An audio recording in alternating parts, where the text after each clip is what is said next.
വിവരം പറഞ്ഞ് ആദ്യമായിട്ട് വന്നത് കൊച്ചേരി പിതാവും വികാരി അച്ഛൻ തടത്തിലച്ഛനും അവിടുത്തെ കൊച്ചച്ഛൻ ടോണച്ചനും കൂടാണ് ഇവിടെ വന്നത്. അത് കഴിഞ്ഞ് പിന്നെ പല വൈദികരായിട്ട് പലരും എത്തി. പിന്നെ രാത്രിയിലെ ഒരു 10 മണിയായപ്പോഴത്തേന് പെരുന്തോട്ടം പിതാവും പിന്നെ 6 വൈദികരും സെക്രട്ടറിമാരും ഒക്കെ ആയിട്ട് ഇവിടെ വന്ന് 10 മണിക്ക് ശേഷം. ഏറ്റവും അവസാനമായിട്ട് വന്നത് മോൻ്റെ കൂടെ തന്നെ സെമിനാരിൽ ചേർന്ന മുരിയങ്കാവുങ്കലച്ഛനാണ്. അവര് എല്ലാവരും 2 പേരും ഡിഗ്രിക്കാരായിരുന്നു. ഡിഗ്രി കഴിഞ്ഞ് ഒന്നിച്ച് സെമിനാരിൽ ചേർന്നതാണ്. അച്ഛനിപ്പം വടവാതൂർ സെമിനാരിയുടെ റെക്ടറായിട്ടിരിക്കുന്നു. സഹോദരങ്ങളൊക്കെ വന്നിരുന്നു. എല്ലാരും വിളിക്കുകയും സന്തോഷം പങ്കിടുകയൊക്കെ ചെയ്തു. ദൂരത്തുള്ളവരെല്ലാം വിളിച്ചു, അടുത്തുള്ളവരെല്ലാം ബന്ധുക്കളെല്ലാം ഓടി വന്നു. പെട്ടെന്ന് ഞങ്ങൾ 4 മണിയായപ്പോഴാണ് അറിഞ്ഞത്. അറിഞ്ഞപ്പം തന്നെ എല്ലാവരും ഓരോരുത്തരായിട്ട് വന്നു. ഇന്നലെ ഞങ്ങൾക്ക് വലിയൊരു സന്തോഷത്തിന്റെ ദിവസമായിരുന്നു. ഒരിക്കലും പ്രതീക്ഷിക്കാഞ്ഞൊരു കാര്യമാണ്. അങ്ങേയറ്റം ഒരു പിതാവ് ആർച്ച് ബിഷപ്പാവുക, ഇവര് ഡയറക്റ്റ് ആർച്ച് ബിഷപ്പാവും. ഇപ്പം ആർച്ച് ബിഷപ്പാവും എന്നുള്ളൊരു ഇതായിരുന്നു. അത് ഈ വത്തിക്കാൻ ഈ ഡിപ്ലോമാറ്റിക് സർവീസ്, ഈ പോപ്പിൻ്റെ കൂടെയുള്ള സർവീസിൻ്റെ കാലാവധി തീരുമ്പം പിതാവ് ആക്കുമെന്ന് കണ്ടായിരുന്നത്. അതായത് അത് തീരുന്നതിന് മുമ്പ് തന്നെ പിതാവ് അവന് സ്ഥാനം കൊടുത്തു. അതിൽ പിതാവിനോടും തമ്പുരാനോടും മാതാവിനോടും ഏറ്റവും കൂടുതൽ കടപ്പെട്ടിരിക്കുന്നു. ഞങ്ങൾക്ക് 3 മക്കളാണുള്ളത്. മൂത്തതാണ് അച്ഛൻ, രണ്ടാമത്തത് മകളാണ്. മകളെ പെരിന്തൽമണ്ണിൽ കല്യാണം കഴിച്ചയച്ചു, വലമ്പൂർ എന്ന് പറഞ്ഞ സ്ഥലത്ത്. മോളുടെ ഭർത്താവും പിള്ളേരും ഇവിടെ ഞങ്ങളുടെ കൂട്ടത്തിൽ തന്നെ ഉണ്ട്. ഇളയ മകന് കോഴിക്കോട്ടാണ്. അവന് കുട്ടികളൊന്നുമില്ല. അവന് 3 മക്കളാണുള്ളത്, 2 ആണും 1 പെണ്ണും. ചെറുപ്പം മുതലേ ഞങ്ങൾ അങ്ങനെ ശരിക്കും ഇവിടെ അമ്മച്ചി ഉണ്ടായിരുന്നപ്പോൾ പറയുമായിരുന്നു, എൻ്റെ കൊച്ചുമക്കളിൽ പരസ്പരം വഴക്ക് പിടിക്കാത്ത പിള്ളേർ നിങ്ങളാണെന്ന് പറയുമായിരുന്നു. അപ്പം അങ്ങനെ ഞങ്ങളങ്ങനെ ഭയങ്കര കൂട്ടുകാരെ പോലായിരുന്നു ഞങ്ങൾ വളർന്നത്. എല്ലാ കാര്യങ്ങളും പരസ്പരം പറയുകയും എന്തും ഓപ്പണായിട്ട് പറയാൻ പറ്റുന്ന, ചേട്ടനെക്കാട്ടിൽ ഉപരി ഒരു കൂട്ടുകാരനെ പോലെ എല്ലാം ഞാൻ ഓപ്പണായിട്ട് പറയും. അപ്പം അങ്ങനെ ഞങ്ങൾ അമ്മ വീട്ടിൽ നിന്നാ പഠിച്ചെങ്കിലും അവധിക്കാലങ്ങളിൽ ഒന്നും ഇങ്ങോട്ട് വരും, അല്ലെങ്കിൽ ഞങ്ങൾ അവധിയായ ഓടി അങ്ങോട്ട് പോവും. അങ്ങനെ ഞങ്ങൾ മാറി നിന്ന് വളർന്ന പോലെ അല്ലായിരുന്നു, ഒന്നിച്ച് വളർന്ന പോലെ തന്നെ അത്ര കൂട്ടായിട്ടാണ് ഞങ്ങൾ വളർന്നത്. പിന്നെ ചെറുപ്പം മുതലേ ഇങ്ങനെ തമാശയ്ക്ക് നമ്മൾ കളിക്കുമ്പോൾ ഒക്കെ ആണല്ലോ പറയും, ഞാൻ വലുതാകുമ്പം ഒരു പോപ്പാകും എന്ന് പറയാൻ. കാരണം ഞങ്ങൾ ചെറുപ്പമായിരുന്നപ്പോഴായിരുന്നു ജോൺ പോൾ രണ്ടാമൻ മാർപ്പാപ്പ കോട്ടയത്ത് വന്നത്. അപ്പം അന്നേരം ഇങ്ങനെ തമാശയ്ക്ക് ഇങ്ങനെ പറയുമായിരുന്നു. ഞങ്ങളത് ഒരു തമാശയായിട്ട് എല്ലാവരും കൂടെ പറഞ്ഞ് ചിരിക്കുക എന്നല്ലാതെ അതിനെക്കുറിച്ച് പിന്നെ ഒരു ഹൈസ്കൂളൊക്കെ ആയപ്പോൾ അങ്ങനെയൊന്നും പറഞ്ഞിട്ടേ ഇല്ല. പിന്നെ ഡിഗ്രിക്ക് പോയപ്പോൾ അച്ഛന് ശരിക്കും അച്ഛൻ സെമിനാരിൽ പോകണമെന്ന് ആഗ്രഹമുണ്ടായിരുന്നു.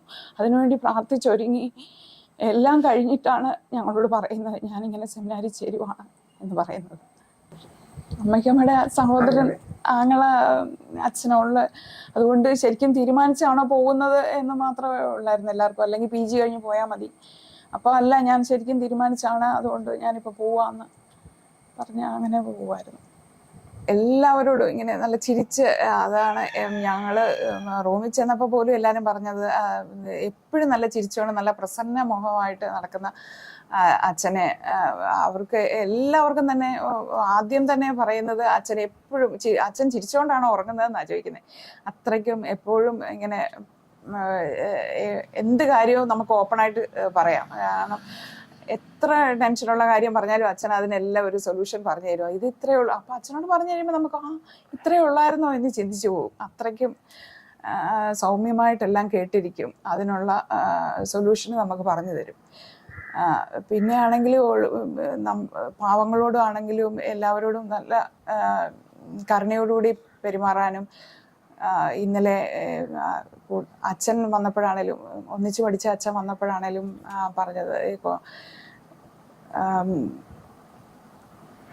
SP കോളേജിൽ പഠിച്ചുകൊണ്ടിരുന്നപ്പം ഞാൻ CSMന്റെ സംസ്ഥാന പ്രസിഡന്റ് ആയിരുന്നപ്പോൾ SP കോളേജിൽ പാവപ്പെട്ട കുട്ടികൾക്ക് ഉച്ചഭക്ഷണം അന്ന് തുടങ്ങി വെച്ചത് അച്ഛനാണ്. അതിപ്പോഴും കണ്ടിന്യൂ ചെയ്യുന്നുണ്ട്. അതുപോലെ തന്നെ ഏത് പിള്ളേർക്ക് വിദ്യാഭ്യാസത്തിനാണെങ്കിലും എന്തെങ്കിലും സഹായം കൊടുക്കണമെന്ന് പറഞ്ഞാലും ഉടനെ ഓടി വന്ന് അതിന് കൊടുക്കാനൊക്കെ ഒരു മനസ്സ് അച്ഛൻ എപ്പോഴും കാണിക്കാറുണ്ട്. അങ്ങനെ എല്ലാവരോടും ഇവിടെ വരുമ്പോഴാണേലും പ്രായമുള്ള അമ്മച്ചിമാരൊക്കെ നമ്മളെ കാണുമ്പോൾ പറയും, അച്ഛൻ്റെ കുർബാന ഞങ്ങൾക്കെല്ലാം വളരെ ഇഷ്ടമാണ്, അച്ഛൻ്റെ പ്രാർത്ഥനകളും ചൊല്ലുന്നതും ഒക്കെ ഞങ്ങൾക്ക് ഭയങ്കര ഇഷ്ടമാണ് എന്ന് എപ്പോഴും, പ്രത്യേകിച്ച് പ്രായമുള്ള അമ്മച്ചിമാർക്ക് ഒരു പ്രത്യേക സ്നേഹമാണ്. അവരെപ്പോഴും നമ്മളോട് പറയാറുണ്ട്, അച്ഛൻ എന്ന് വരും, ഞങ്ങൾക്ക് ഭയങ്കര ഇഷ്ടമാണ് അച്ഛൻ്റെ കുർബാന. അങ്ങനെ അച്ഛൻ ഇവിടെ നാട്ടിലില്ലെങ്കിൽ പോലും എപ്പോഴും നമ്മളെ കാണുമ്പോൾ എല്ലാവരും അച്ഛനെ ഓർക്കാറുണ്ട്, അച്ഛനെക്കുറിച്ച് ചോദിക്കാറുണ്ട്, എല്ലാവരും അന്വേഷിക്കാറുണ്ട്. അങ്ങനെ എല്ലാവരോടും തന്നെ ഒരു സൗഹൃദം, ബന്ധങ്ങൾ എപ്പോഴും കാത്തു സൂക്ഷിക്കുന്ന ഒരു വ്യക്തിയാണ്. പ്രിയപ്പെട്ടവരെ, ഞാൻ ഫാദർ തോമസ് കല്ലുകളം CMI ഇപ്പോൾ ചെത്തുപ്പുഴ ആശ്രമത്തിൻ്റെ പ്രിയവരായും ഇവിടുത്തെ ഇടവകയുടെ വികാരിയായും സേവനമനുഷ്ഠിക്കുന്നു. എൻ്റെ പെങ്ങളുടെ മകൻ ആണ് നിയുക്ത കർദിനാളായി നിയമിക്കപ്പെട്ടിരിക്കുന്ന മോൺസിഞ്ഞോർ ജോർജ് പൂവക്കാട്ടച്ചൻ. വലിയ സന്തോഷത്തോടും അഭിമാനത്തോടും കൂടി സിറോ മലബാർ സഭയോടൊപ്പവും ഭാരത കത്തോലിക്ക സഭയോടൊപ്പവും അദ്ദേഹത്തിന് എല്ലാ പ്രാർത്ഥനകളും ആശംസകളും നേരുകയാണ്. അദ്ദേഹത്തിൻ്റെ വിനയവും എളിമയും പ്രാർത്ഥനയും സഭ ഏൽപ്പിച്ച ദൗത്യത്തോടുള്ള കഠിനമായ അധ്വാനത്തിലുള്ള സമർപ്പണവുമൊക്കെ അദ്ദേഹത്തെ ഈ പദവിയിലേക്ക് കൊണ്ടുവരികയായിരുന്നു. ദൈവത്തിൻ്റെ ഒരു പ്രത്യേക നിയോഗം അദ്ദേഹത്തിന് ലഭിച്ചിരിക്കുന്നു. ദൈവനാമത്തിന് സ്തുതി ഉണ്ടാകട്ടെ. അദ്ദേഹത്തിൻ്റെ ശുശ്രൂഷയിലൂടെ ആഗോള കത്തോലിക്ക സഭയിലും എല്ലാ രാജ്യങ്ങളിലുമുള്ള എല്ലാ വിശ്വാസികൾക്കും അവിശ്വാസികൾക്കും ദൈവത്തിൻ്റെ കൃപ ഉണ്ടാകുവാൻ കാരണമായി തീരട്ടെ എന്ന് പ്രത്യേകമായിട്ട് പ്രാർത്ഥിക്കുകയും ചെയ്യാണ്. ദൈവസന്നിധിയിൽ അദ്ദേഹത്തിന് വേണ്ടി പ്രത്യേകമായി പ്രാർത്ഥിക്കുകയും ചെയ്യുന്നു. എല്ലാ മംഗളങ്ങളും നേരുകയും ചെയ്യുന്നു. എൻ്റെ വൈഫ് പൂക്കാട്ട് കുടുംബത്തിലുള്ളതാണ്. ഈ അച്ഛൻ്റെ വല്യപ്പൻ്റെ ഫസ്റ്റ് കസിൻ്റെ ആണ് എൻ്റെ വൈഫ് കാതറിൻ ജോർജ്. അപ്പോൾ ആദ്യമായിട്ട് തന്നെ ഈ അച്ഛൻ കാര്യങ്ങൾ അറിയുന്നത് ഒരു പ്രാവശ്യം ഞങ്ങളുടെ അസംഷൻ പള്ളിയിൽ വന്നപ്പോൾ അവിടെ ഫാദർ നിലവന്തറ അനൗൺസ് ചെയ്തു ഓപ്പണായിട്ട് ഈ അച്ഛൻ ഒരു ആർച്ച് ബിഷപ്പാവും എന്നുള്ളത്. അന്നാണ് എനിക്ക് ആദ്യമായിട്ട് എൻ്റെ മനസ്സിൽ ആർച്ച് ബിഷപ്പാകുന്ന കാര്യമൊക്കെ മനസ്സിലായി. ഞാൻ പിന്നെ അന്വേഷിച്ചപ്പം അറിഞ്ഞു ഇങ്ങനെ തീർച്ചയായിട്ടും ആർച്ച് ബിഷപ്പാവും. അതൊരു 10 കൊല്ലം മുമ്പേ ആണ് അങ്ങനെയുള്ളൊരു ഇതിപ്പോൾ ഇങ്ങനെ പ്രവചനം പോലെ ഇന്നലെ ഇത് കേട്ടപ്പോൾ വളരെയധികം സന്തോഷിക്കുകയും ദൈവത്തിന് സ്തുതി പറയുകയും ചെയ്തു. അതനുസരിച്ച് ഞാൻ ഇന്ന് അച്ഛൻ്റെ ഇടവകയായ മാമൂട് പള്ളിയിലോട്ട് ഞാൻ വരികയും ഞാൻ 2 കുർബാന അവിടെ കാണേണ്ടി വന്നു. ഒരു കുർബാന ഇവരെ കാണുമെന്നാണ് വിചാരിച്ചത്. ഇവരെ ഒന്ന് കൺഗ്രാജുലേറ്റ് ചെയ്യാൻ വേണ്ടി മാത്രമായിട്ട് മാമൂട് പള്ളിയിലേക്ക് വന്നു. അവരില്ലായിരുന്നു. അപ്പോൾ ഞാൻ ഇങ്ങോട്ട് വീട്ടിലോട്ട് വന്നിട്ട് ഡയറക്റ്റായിട്ട് ഇത് ചെയ്യുന്നതാണ്.